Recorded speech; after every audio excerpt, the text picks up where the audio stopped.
À toutes et à tous, j'espère que vous allez bien. On se retrouve pour le brief du samedi 13 septembre, il est 8h10. Aujourd'hui, on va parler donc des news économiques, du ratio long and short, du funding, open interest, des liquidations. On regardera ce que font les whales en finissant par l'analyse technique de Bitcoin. Mais avant ça, on va regarder donc ce qui s'est passé hier. On a eu donc le pump technique prévu.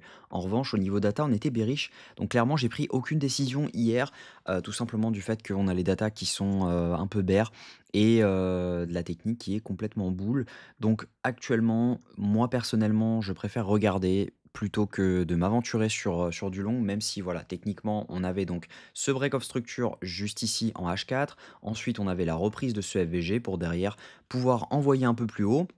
Actuellement, c'est un peu la même configuration. On a donc un break of structure ici avec un FVGH4, on mèche parfaitement dedans. Donc logiquement, on devrait pouvoir venir chercher un peu plus haut en sachant qu'on a front-run la zone OTE de ce mouvement-ci, qu'on a pas mal de biais qui nous annoncent qu'on pourrait aller chercher les 119 220 dollars. Mais je pense que ce n'est pas pour tout de suite. Je pense qu'on peut avoir un retracement avant et vous allez comprendre pourquoi.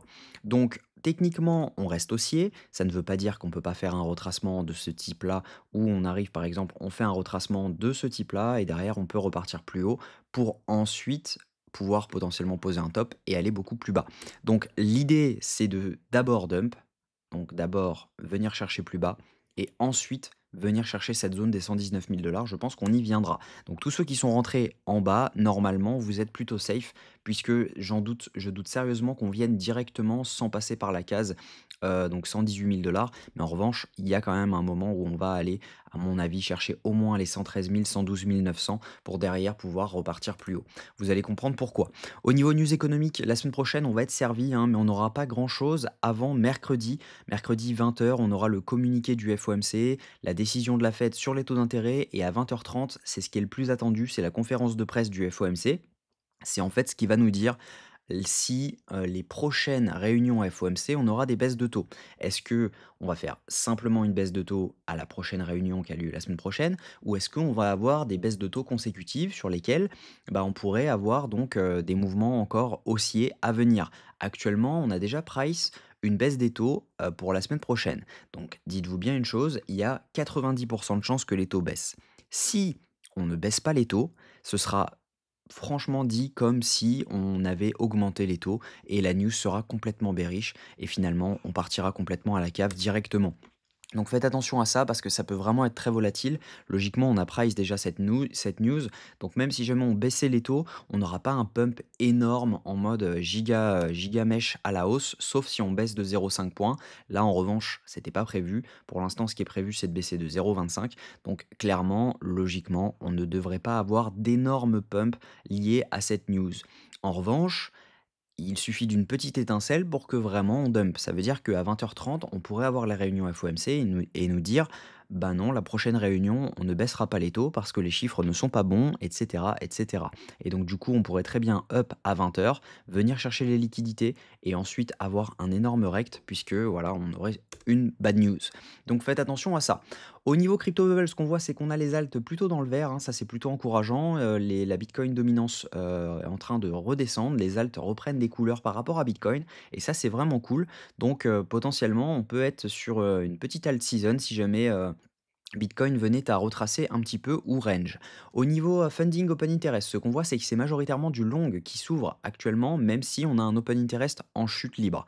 On voit donc clairement que ici on a eu une hausse de l'open interest avec une hausse des funding, ce qui veut dire que ici ce sont majoritairement des longs qui se sont ouverts. Et donc par conséquent, les longs, où est-ce qu'ils vont mettre leur stop loss? Bah, logiquement, ils les mettent soit ici, soit donc tout simplement dans les clusters de liquidité qu'on a donc juste ici. Ça m'étonnerait qu'ils l'aient mis exactement sous cette mèche-ci, puisque là, on voit clairement que bah, on avait sorti pas mal de longues. Donc on a eu un dump de l'open interest avec un léger dump des funding. Donc clairement, voilà, à mon avis, ça ne veut pas dire enfin, on a sorti pas mal de longues et logiquement, les dernières liquidations de ces longues sont juste ici. Même chose ici, on avait des longues qui s'étaient ouvertes, donc on a eu une hausse de l'open interest avec une hausse des fundings. C'est la raison pour laquelle j'ai pas forcément voulu long dans cette zone-ci, puisqu'il y a que du long qui s'est ouvert. Et donc par conséquent, on a plus de liquidations à prendre en dessous qu'au-dessus, puisque à chaque fois qu'on pump, on vient liquider les shorts. Donc tout simplement, on accumule en dessous, mais à chaque fois qu'il y en a qui s'accumulent au-dessus, on vient les chercher. Donc la heatmap, elle nous le montre clairement. On a beaucoup plus de liquidations à venir prendre en dessous jusqu'aux 112 800 dollars. Et si on regarde au-dessus, on peut venir liquider jusqu'aux 117 500, mais il n'y a pas grand-chose de plus au-dessus et c'est pas des montants astronomiques. En revanche, si jamais on commence à descendre, c'est que des montants astronomiques, hein. On a environ pour, 100 si jamais je dis pas de bêtises, 156 millions si juste si jamais on va à 113 000 $. Mais on voit que c'est beaucoup plus que ça. Donc si jamais je me remets dessus, je me mets sur une semaine, vous allez voir que les montants sont quand même faramineux. On a, environ 500 millions de dollars si jamais on va juste aux 113 000 $. Donc ça pourrait être intéressant de venir liquider cette zone-ci pour derrière pouvoir repartir à la hausse. Ça, ce serait plutôt intéressant. Et sinon, ce qu'on voit, c'est qu'à 117 580, on a 69 millions à venir liquider. Donc le max pain price se trouve vraiment au sud et par conséquent, il suffit d'une petite étincelle pour que ça puisse partir au sud. Donc attention à ça. Au niveau de ce que font les Wells actuellement sont en train de vendre. Elles ont vendu donc ce mouvement juste ici. C'est elles qui ont propagé ce dump ici. Les micro-wells également vendent, tandis que les retails rachètent. Vous savez, cette configuration, c'est pas forcément la meilleure. En règle générale, quand on voit ça, c'est potentiellement un top de marché, donc faites attention à ça. Donc actuellement, on a du long qui s'ouvre, on a du spot qui vend et on a une charte qui est bullish. Donc clairement, à la première étincelle, logiquement, le dump devrait être assez intense. Donc actuellement, on n'a pas grand-chose pour pouvoir short, même si j'ai mon baissier, on a quand même une petite accumulation juste ici, donc pourquoi pas faire un dernier swept et derrière pouvoir repartir complètement à la baisse. Donc en une heure, ce que je pense, c'est qu'il serait intéressant de tracer quelque chose comme ça, dans lequel soit on continue notre lancée haussière et on vient chercher les 119 000 $, mais clairement il va falloir pousser et je doute qu'on ait la force suffisante pour pouvoir le faire, soit tout simplement on a un dump qui nous emmène aux 113 000 $ et là il faudra analyser, savoir si jamais les gens sont en train de long ou de short. Si jamais ils sont en train de short parce qu'ils croient que ça y est, on a le top de marché et qu'on va à 100 000 $, on pourrait très bien rebondir dans cette zone pour venir chercher ensuite donc les 119 000 $ et là poser potentiellement un top parce que les Wells logiquement devraient revendre et ensuite on pourra repartir. Donc la direction claire logiquement c'est de venir chercher d'abord les 113 000 $ avant de venir chercher les 119 000 $ parce que pour moi on n'a pas la force nécessaire pour pouvoir le faire directement. On a donc un FVG H4 à venir chercher dans cette zone qui est les 112 800 à 113 133 $. C'est également la zone OTE de mouvement haussier juste ici. Donc si on regarde, on est juste tout pile là-dessus et donc c'est les liquidations. Donc le niveau intéressant serait de venir chercher cette zone, donc ce serait potentiellement une zone de TP pour du short et une zone d'entrée pour du long.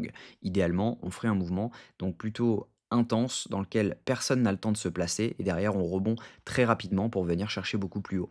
Donc voilà le plan, pour l'instant il n'y a pas grand chose, si jamais je prenais un trade, je le call directement sur la school, en tout cas pour l'instant je ne fais rien. Je vous souhaite une très bonne journée, on se retrouve demain à la même heure, prenez soin de vous.